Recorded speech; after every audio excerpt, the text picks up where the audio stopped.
This is Cybersound, your simplified and fundamentals-focused source for all things cybersecurity, with your hosts, Jason Pufall, Stephen Maresca, and Matt Fusaro. Welcome to Cybersound. I'm your host, Jason Pufall, joined in a full house today by Matt Fusaro, Steve Maresca, and we have Rob McWilliams, the VISO and privacy consultant here at Vancord, who's the guest of our show today. He knows all things about privacy. Not to put you on the spot, but I will. Good afternoon, everybody. So we're going to spend a little bit of time actually today on decisions that you might need to make. Right, you've had an incident. We've spent podcasts talking about the technical aspects of it, right? The containment, the remediation. Today we're going to spend some time on the legal notification requirements, depending on the type of data that you had, and depending on whether or not data was exfiltrated or taken, right, in more layman terms. So maybe Rob, if you can spend just a couple of minutes laying out maybe a couple of the privacy laws that exist out there, and then we'll just sort of start thinking about what would be the influencing factors as organizations think about their disclosure requirements. Yeah, sure, Jason. It would be really nice to say that the notification requirements for a business or an organization in the United States were really simple, that they were just in one place and you consult that one place and you've got your answer. Unfortunately, as in so much of life and certainly security and privacy, the devil is in the detail. And so it will depend on what kind of data has or may have been breached and many other factors. So in terms of some of the laws, I do, of course, have to mention HIPAA and its updating law, HITECH, which concerns breaches of HIPAA-regulated data. I'm not going to talk too much about those today. I don't think we are anyway, because people who are involved as covered entities of HIPAA or business associates of HIPAA generally know this stuff inside out. So we'll probably give that a quick pass over. Surprisingly, at the federal level, like HIPAA, GLBA, the privacy rule that affects, that concerns financial institutions, doesn't in fact have any requirement or clear requirement to notify in case of a breach, although that doesn't mean that you've got a get out of jail free card there. I think what we'll focus on a bit today is state data breach laws, which most people have probably heard of. We might go into one rule that perhaps people won't have heard about, which is the FTC's health breach notification rule. And we'll go overseas as well to see what the GDPR has to say about breach notification. Rob, what is a breach? Just good. So I was going to draw that distinction right now. Well, there you go. That just is a great example of, wouldn't it be nice if things were simple and there was a universal definition of what a data breach is. And of course, they do have other names as well. You hear about security incidents and all kinds of other things. And the short and unsatisfactory answer, unfortunately, is that different laws have different definitions of a breach. And perhaps something I should have mentioned, of course, is that your obligations as an organization in the event of a breach are indeed laid down in law, but they're also laid down in the contracts that you've signed with organizations whose personal data you handle. And sometimes those are in things called DPAs, data processing addendums. Sometimes if it's health data, it's in a business associates agreement. And in all of those, the definition of a breach may be different from organization to organization.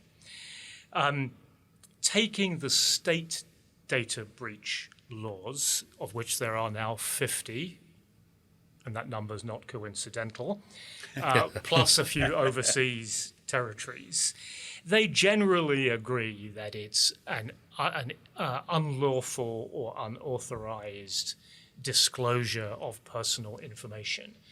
But they don't agree on everything. So some states, and Connecticut is one, will add to that, that it's just unlawful or unauthorized access to personal data, so not necessarily, it's a bit more expansive.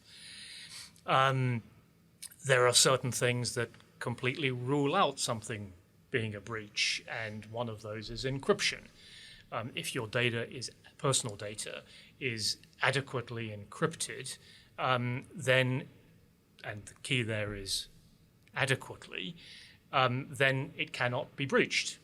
Of course, if somebody has the key to the encryption, then that doesn't apply. Somebody alien to your organization has the key, then it doesn't apply.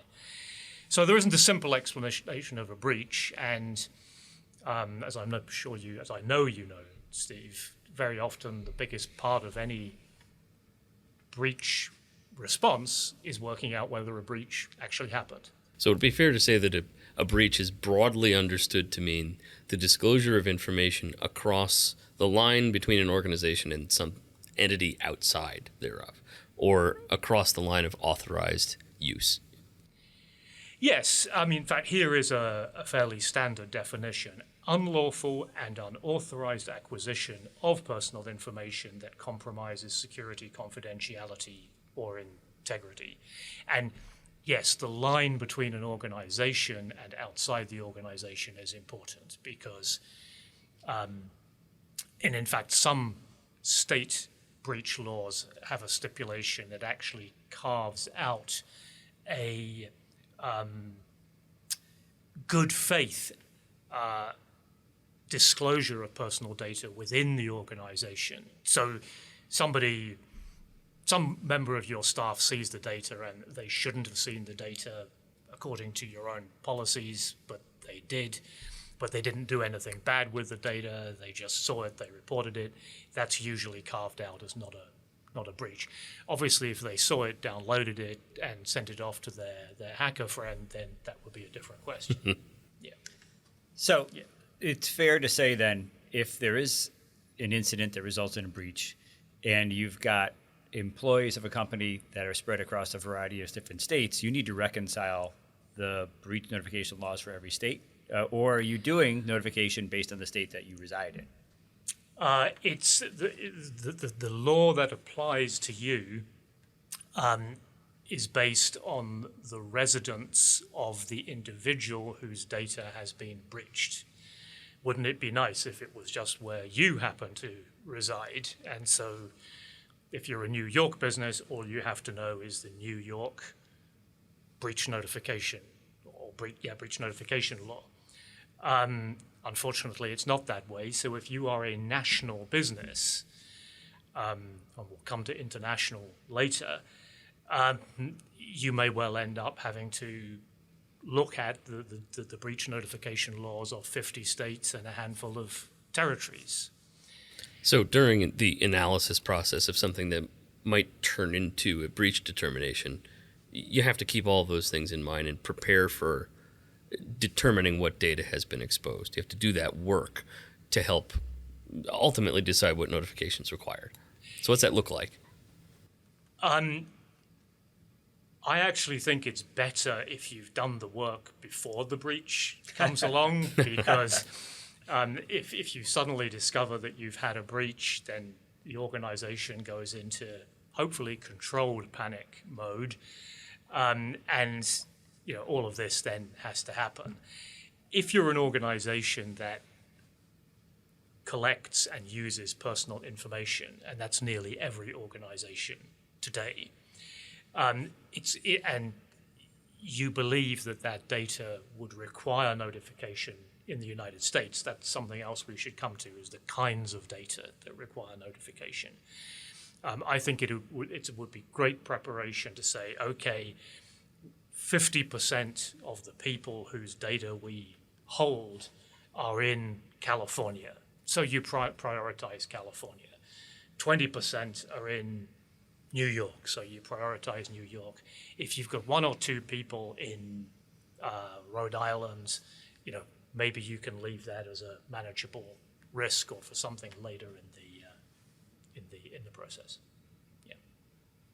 So what types of data ultimately are the governing components? What are the biggest players? I'm going to sound like a broken record because I'm going to say the same thing. Wouldn't it be great if it was all just the same from state to state? But there are variations from state about what kinds of data require notification.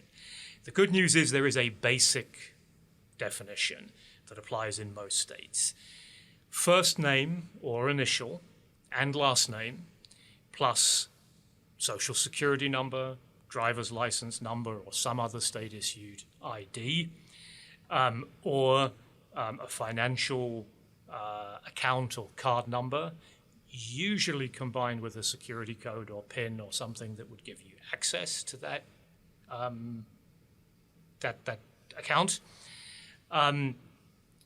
That's kind of the basic definition. Unfortunately, again, there's additions to that. So in California, and indeed in many other states, health data's thrown in there. And that doesn't have to be HIPAA health data. It can be any kind of, it can be the health data on your Fitbit, you know? So not necessarily address or physical address or email address or some other piece of identifier tied with your name? Correct. If it was just your name, your street address, your name, your email address, it probably wouldn't count as needing.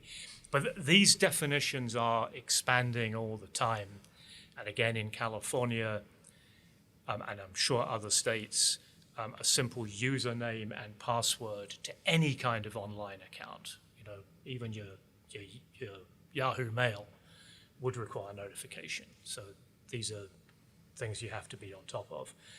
And in Massachusetts, since we're in New England, their financial account information, yes, but in Massachusetts, with or without the password or the security code. So any financial account number would require notification.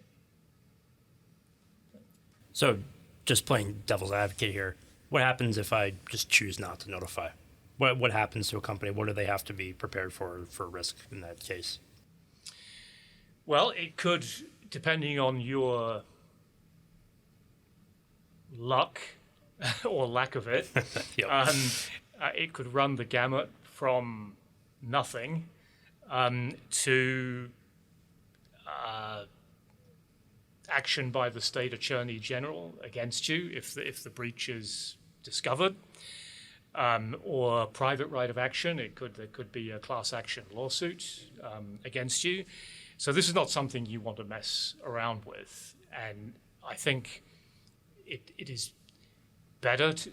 This is something that state attorney generals and they tend to be the enforcers of this, are very tuned into. If an organization loses personal information that leads to somebody having their identity stolen or their accounts accessed and emptied, they're going to take it very seriously and the penalties will be very high. So I really would not advise knowing that you've had a data breach that reaches the threshold of state law and just pretending it didn't happen. It's not a good strategy. Yeah, the reason I bring it up is that we've been in incidents before where notification people almost have that in their head as a not something they necessarily have to do. Yeah, an option. Right. They just don't. I think a lot of them just don't understand what the consequences are, how they affect them, and obviously, like you said, it's different depending on your data, depending on what it is, depending on where you are. So it's difficult for some organizations to understand that. It's really tough. Yeah. I mean, there's no doubt about it. If you're a national organization and you suffer a data breach, working out how you notify is really tough. It's hard work.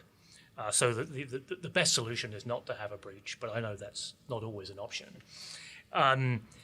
The good news is that, as well as some of the limiting factors we've already discussed, like in terms of data and the definition of a breach, many states allow there to be a risk of harm analysis that you can sit down and say, look, we've looked at this from every angle, and the likelihood that an individual is going to suffer some kind of harm from this is very small.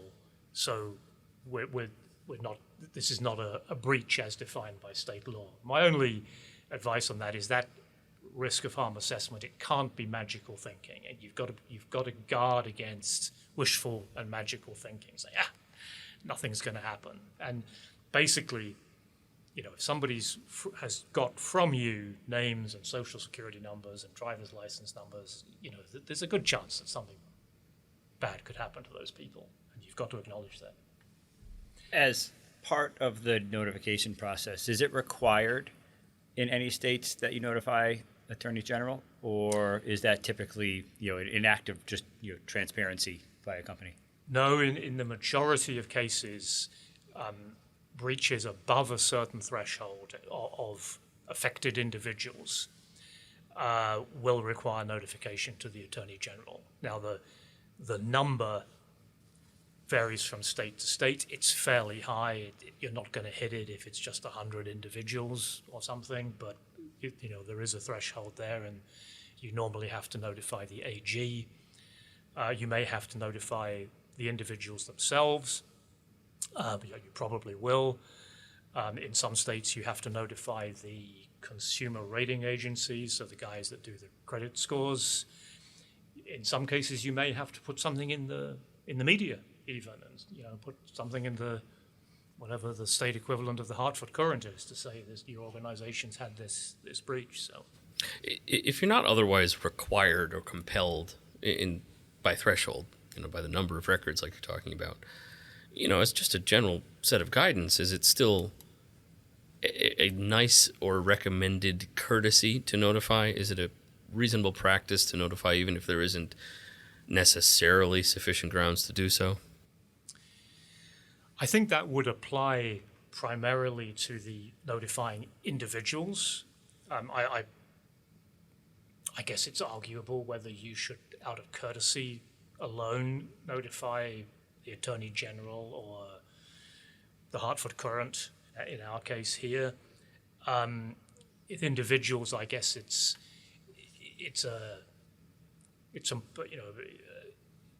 perhaps a more. I can see a better case for notifying individuals, but I think you would only do that when you really have got the facts established, right. And that there is a purpose for doing it. I don't think and generally the purpose would be that you might be at some risk of, in which case you may have had to notify anyway. So, yeah. Ultimately, there's a lot of ambiguity after an incident, and that's the root of the question. It's sometimes unknowable, the number of records that might have been affected. It's sometimes unknowable whether or not unauthorized access occurred. And, I think that a lot of security incidents operate in that uncertainty and don't quite know how to operate in terms of notification or not.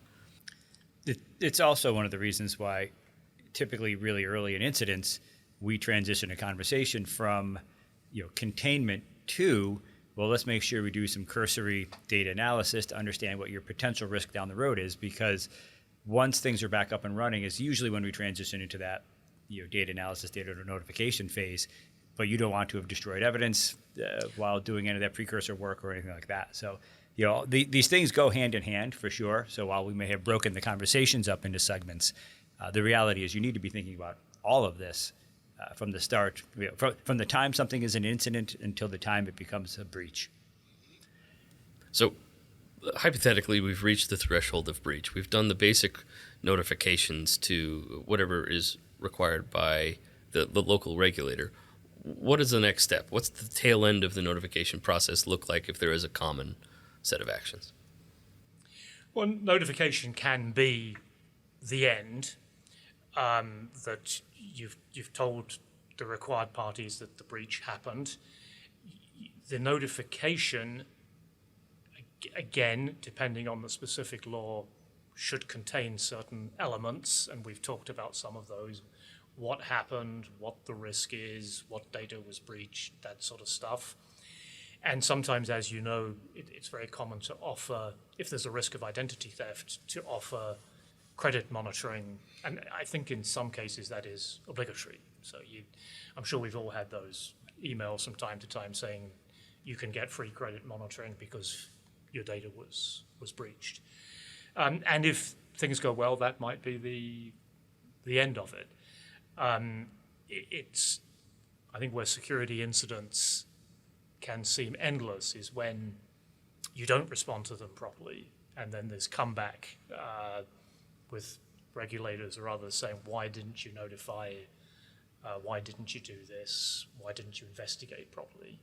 And of course, the big thing, to wrap it up, and this is more on the security side, is just to do everything possible to make sure that particularly that particular breach doesn't happen again.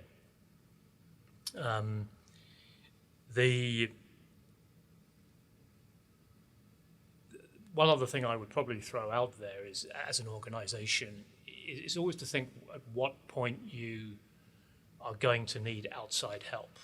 I think very few organizations are really equipped internally to deal with a substantial breach. And it's good ahead of time to think, okay, when this happens, who's going to help us? So, I mean, that feels like an appropriate place to stop, if not just because we're over our normal time here. But I mean, I think what you've given a ton of information, but I also think you've made it crystal clear that for most organizations, right, they're going to have a population, a data population that's probably going to be spread across a variety of states, and as a result, likely going to need external guidance.